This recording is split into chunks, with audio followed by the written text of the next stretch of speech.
Good morning students. आज हम CEPH 406 का प्रैक्टिकल करेंगे, मेजरमेंट बाय CRO। अब उसके लिए अपैरेटस हमें क्या चाहिए? CRO मतलब एक कैथोड रे ऑसिलोस्कोप और एक AFO, ऑडियो फ्रीक्वेंसी ऑसिलेटर, मतलब ये फंक्शन जनरेटर जो है वो। अब AFO का यूज़ हम कैसे करेंगे? तो देखो, AFO क्या करेगा? AFO आपको डिज़ायर्ड फ्रीक्वेंसी देगा। आपको जितनी जैसी फ्रीक्वेंसी चाहिए वो यहाँ से मिलेगी। कैसे? तो देखो, ये नॉब है, इस नॉब को आप घुमा सकते हो। यहाँ पे नीचे फाइन फ्रीक्वेंसी लिखा है और ये भी वेरिएबल है। देखो, into 1 into 10 into 100 into 1000 into 10K।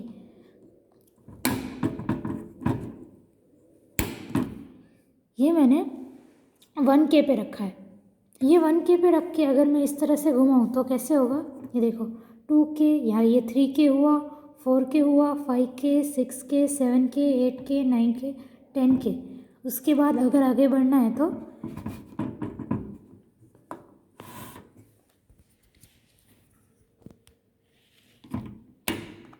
इसको मैंने 10K कर दिया। उसके बाद 10K करने के बाद वापस यहाँ से अगर ये 10K के पे है तो यहाँ से वापस घुमाऊँगी तो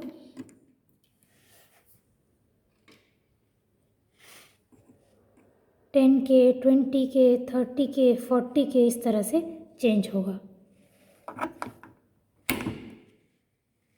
उसके बाद ये दो नॉब्स, ये दो हो गए। उसके बाद हम ये देखते हैं। देखो, इस नॉब के ऊपर 3 फंक्शंस हैं, साइन वेव, स्क्वायर वेव और triangle wave. Sine wave, square wave और ट्रायंगल वेव। यहाँ पे रखोगे तो साइन वेव आएगी, यहाँ पे रखोगे तो साइन वेव आएगी, यहाँ पे रखोगे तो स्क्वायर वेव आएगी, यहाँ पे रखोगे तो ट्रायंगल वेव आएगी। तो हमने इस नॉब को किस पे रखा है? साइन वेव पे, ताकि हमारी आउटपुट साइन वेव में है। और ये जो दो नॉब्स हैं आपके, एक के नीचे कोर्स लिखा और एक के नीचे फाइन लिखा है। इस नॉब को आप चेंज करके एम्पलीट्यूड, आपके सिग्नल का एम्पलीट्यूड चेंज कर सकते हो। तो ये आपका फंक्शन जनरेटर है, जिसमें आप डिज़ायर्ड फ्रीक्वेंसी और वोल्टेज का सिग्नल आप इस फंक्शन जनरेटर से दे पाओगे। अब क्या करना है? इस फंक्शन जनरेटर का जो आउटपुट है वो आपको, ये जो देखो फंक्शन जनरेटर का आउटपुट हमने CRO में कनेक्ट किया। CRO में कनेक्ट किया। अब CRO के कुछ फंक्शंस देखते हैं।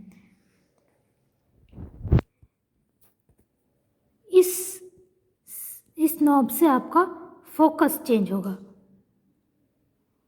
देखो, कम फोकस हुआ, ये ज़्यादा फोकस हुआ, तो आपको कितना फोकस चाहिए आपके सिग्नल में? बाय द वे, ये आपको पता है कि CRO किसके लिए काम आता है? CRO आपका वेव फॉर्म को विजुअलाइज करने के लिए काम आता है। हमारा वेव फॉर्म कैसा है, सर्किट में कैसी सिग्नल है, कैसा वेव फॉर्म है, वो अगर हमें देखना है तो CRO यूज़ करते हैं हम। उसके बाद ये नॉब जो है वो, ये देखो, इसमें वोल्ट पर डिवीज़न लिखा है यहाँ पे, ये रहा देखो, वोल्ट पर डिवीज़न। तो ये नॉब भी चेंजेबल है। तो ये देखो, यहाँ पे अगर है तो 5 वोल्ट पर डिवीज़न, 2 वोल्ट पर डिवीज़न, 1 वोल्ट पर डिवीज़न, 0.5 वोल्ट पर डिवीज़न, इस तरह से। और ये टाइम पर डिवीज़न का नॉब है। देखो, ये टाइम पर डिवीज़न का नॉब है, मतलब पर डिवीज़न अगर यहाँ पे है तो 2 मिलीसेकेंड पर डिवीज़न, 1 मिलीसेकेंड पर डिवीज़न, 0.5 मिलीसेकेंड पर डिवीज़न, इस तरह से। ये नॉब्स, ये नॉब है वाई पोजीशन और ये नॉब है एक्स पोजीशन। वाई पोजीशन से क्या होगा? आपकी देखो, इसको घुमाने से क्या हो रहा है आपका?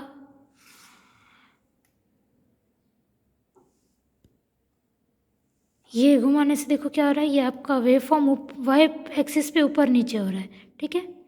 और ये क्या है? X position. एक्स पोजीशन से क्या होगा देखना, आपकी सिग्नल एक्स एक्सिस पे इधर आगे पीछे होगी। देखो, है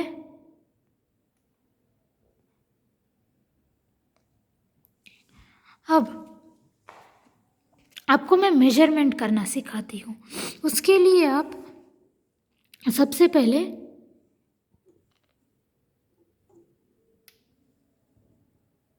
इसको देखिए, ये आपको मेजरमेंट कैसे करनी है उसके लिए आप सबसे पहले ये स्केल को देखो, ठीक है। आपकी स्केल कैसी है? आपकी स्केल कुछ इस तरह से है, कुछ ऐसी है आपकी स्केल, ठीक है।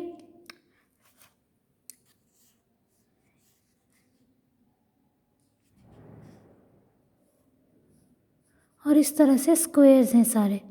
अब एक्स एक्सिस पे यहाँ से लेके 0 तक ये एक डिवीजन हुआ, ये एक डिवीजन हुआ। सो 1 division has 5 lines.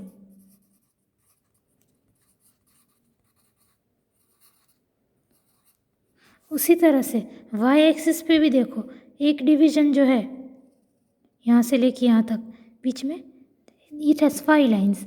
So 1 division has 5 lines on y and x axis both. अब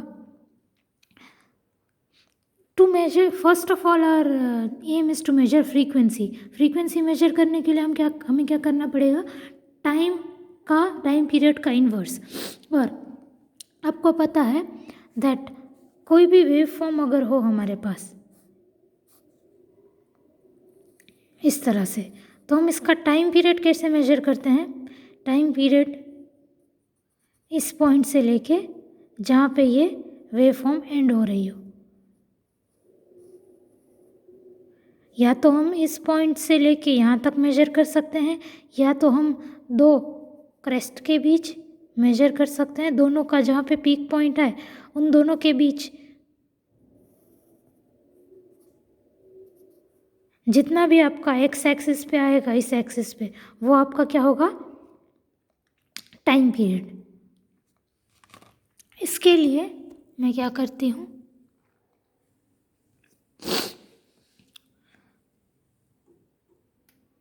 वापस अपनी सिग्नल को ले आई,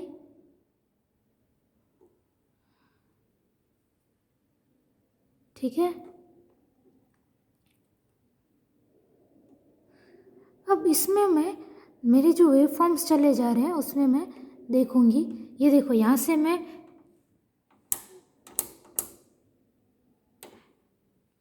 टाइम पर डिवीज़न चेंज भी कर पा रही हूँ। आपको जहाँ पे बेस्ट वेव फॉर्म दिखे वो आप ले लो। अब यहाँ पे मैं किसी भी दो पीक के बीच में जितना भी आपका ये जितनी भी लाइंस होंगी वो मैं कैलकुलेट करूँगी।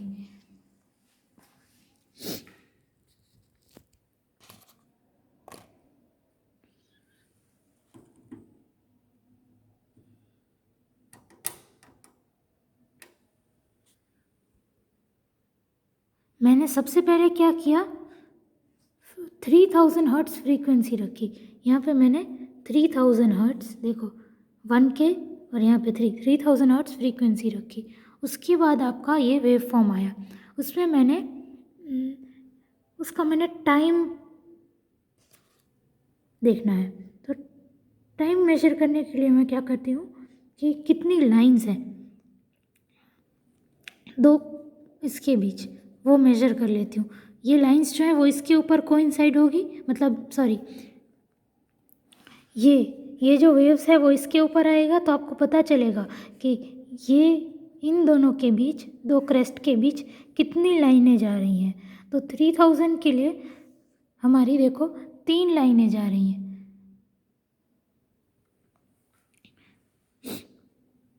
तो करना क्या है आपको, अब 3 लिख दो, 3 लाइन्स। अब 3 लाइन्स के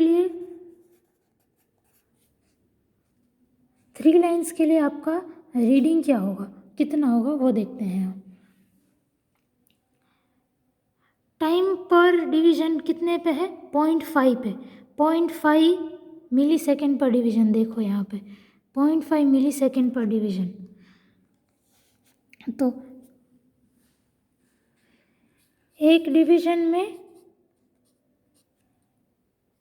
एक डिवीज़न है 0.5 मिली सेकेंड्स का, और एक डिवीज़न में कितनी लाइन है? 5 लाइन। तो एक लाइन का कितना होगा? इन दोनों में अगर आपको देखो तो कितना होगा एक लाइन का? 0.5/5 मतलब 0.1 मिली सेकेंड। तो 3 लाइन का कितना होगा? अगर एक लाइन का 0.1 मिली सेकेंड है तो 3 लाइन का कितना होगा? 0.3 मिली सेकेंड। तो आपका टाइम क्या आया? 0.3 मिली सेकेंड। F1 क्या होगा? इसका इन्वर्स कर दो 0.3 मिली सेकेंड का, इन्वर्स कर दिया तो आया 3333 हर्ट्स। मतलब हमने लगाया 3000 और यहाँ से मेजर किया तो क्या आया? 3333 हर्ट्स। उसी तरह से आप इसको 5000 कर दो और फिर से यही चीज़ रिपीट करो आप कि कितनी लाइंस हैं वो मेजर करो।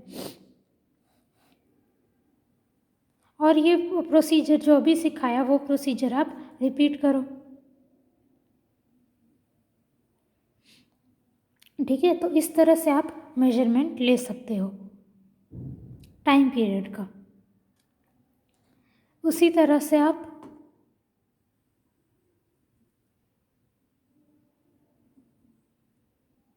टेन पे ले आओगे तो 10 की हो जाएगी। फिर से आप यही चीज़ करो तो आपकी 10K की वैल्यू, आपको 10K के लिए F3 कितनी है मिल जाएगी। अब हमने क्या किया कि एक्स एक्सिस पे से हमने टाइम पीरियड नोट करके फ्रीक्वेंसी मेजर की। अब हम क्या करेंगे, आपको पता है दैट वेव फॉर्म में वोल्टेज, उसका एम्पलीट्यूड कितना है वो हम इस तरह से मेजर करते हैं कि यहाँ से लेके पीक कितना है। तो वोल्टेज के लिए हम क्या करेंगे, you have to verify the voltage, कितना वोल्ट है। उसके लिए हम किसी एक वैल्यू फ्रीक्वेंसी पे इसे कांस्टेंट रख देंगे, कोई भी एक value frequency 2K, for example 2K पे मैंने कांस्टेंट रख दी, ठीक है। अब मैंने क्या कहा था, वोल्टेज कहाँ से चेंज होता है? यहाँ से। और आपको करना है, अगर आप अब ये वोल्ट पर डिवीजन का नॉब है, ठीक है। अब आप देखो इसे घुमाओगे तो आपका इसका एम्पलीट्यूड चेंज हो रहा है, ठीक है। अब आप क्या करो कि वोल्टेज को किसी भी एक वैल्यू पे रख दो, किसी भी एक वैल्यू पे। फॉर एग्जांपल हमने 2 वोल्ट पर डिवीजन पे रखा, मतलब कि एक डिवीजन कितने का हुआ? 2 वोल्ट का। 1 डिवीजन जो है वो 2 वोल्ट का है। और अब इस तरह से ये वाली जब वेव फॉर्म है वो इस पे आएगी तब आपको पता चलेगा कि वोल्टेज जो है वो कितने पे आ रहा है? 5 पे, 5th लाइन पे। तो आपको 5 लाइंस के लिए कितना वोल्ट है वो मेजर करना है, 5 लाइंस के लिए कितना है वो मेजर करना है। अब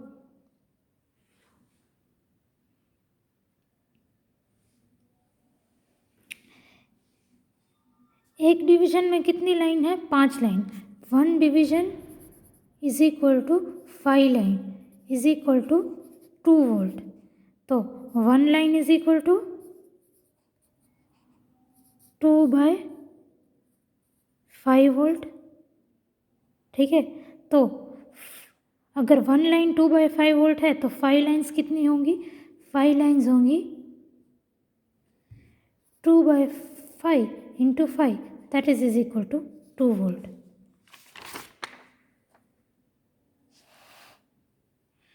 अब वोल्टेज चेंज करे बिना आप क्या करो, ये जो नॉब है ना उसे 2 की जगह पे 1 पे ले आओ, ठीक है,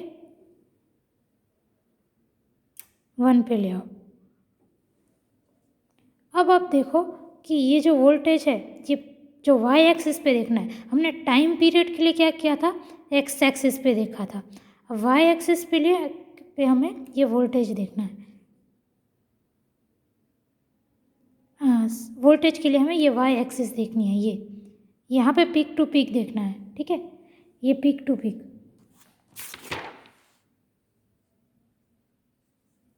इस तरह से नीचे का क्रेस्ट और ट्रफ, ये पीक टू पीक हमें मेजर करना है।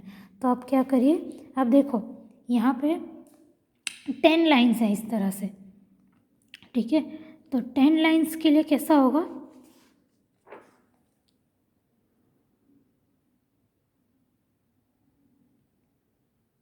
अब यहाँ पे मैंने क्या कर दिया है, यहाँ पे मैंने 1 वोल्ट पर डिवीज़न रखा है, ठीक है।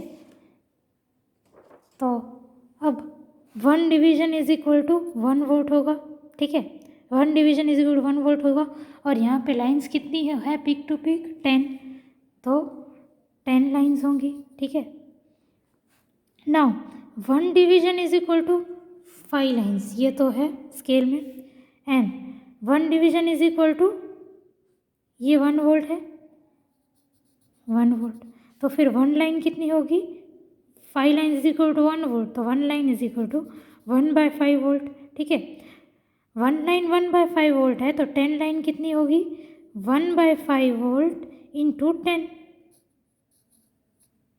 1/5 इंटू 10 इज 2 वोल्ट। तो आपका इस केस में भी देखो 2 वोल्ट आया। उसी तरह से आप इस नॉब को चेंज करिए और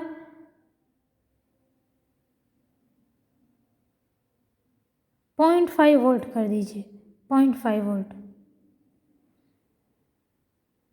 ठीक है। 0.5 वोल्ट करेंगे तो आपका ये और भी बढ़ेगा, ठीक है। उसके बाद आपको यही प्रोसीजर रिपीट करनी है, तो आपका 3rd रीडिंग आ जाएगा। Hence frequency calculated is, hence frequency constant रख के, hence when the frequency is kept constant voltage is 2 volt.